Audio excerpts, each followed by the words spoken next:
आपके घर में यदि कोई व्यक्ति भक्ति करता है तो आपके घर को कोई भी नुकसान नहीं पहुंचा सकता।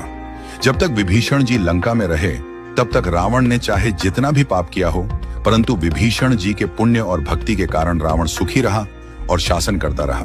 परंतु जब विभीषण जी जैसे भागवत वत्सल भक्त को रावण ने लात मारकर लंका से निकल जाने के लिए कहा, तब से रावण का विनाश आरंभ हो गया।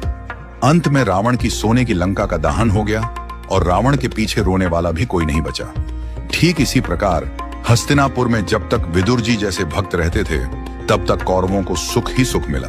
परंतु जैसे ही कौरवों ने विदुर जी का अपमान करके उन्हें राज्यसभा से जाने के लिए कहा और भगवान श्री कृष्ण जी ने विदुर जी से कहा, काका अब आप तीर्थ यात्रा के लिए प्रस्थान कीजिए, कौरवों के विनाश का समय आ चुका है। विदुर जी ने हस्तिनापुर छोड़ दिया और उसी समय से कौरवों का पतन प्रारंभ हो गया।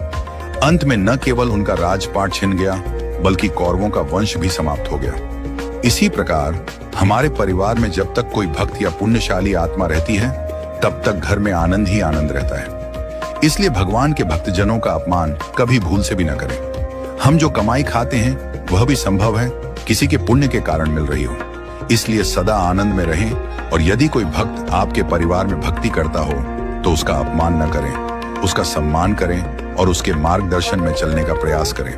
अपनी धन दौलत पद प्रतिष्ठा और शक्ति पर कभी अहंकार न करें, क्योंकि उसी व्यक्ति की बदौलत आपका संसार रूपी रथ चल रहा है। वही व्यक्ति आपका असली धन है, असली पूंजी है जो आपको भक्ति के मार्ग पर ले जाएगा। यदि वह व्यक्ति एक बार आपके जीवन से चला गया तो समझ लीजिए कि आपका सबसे बड़ा आध्यात्मिक धन चला गया और यह मान लीजिए कि भगवान आपसे दूर चले गए।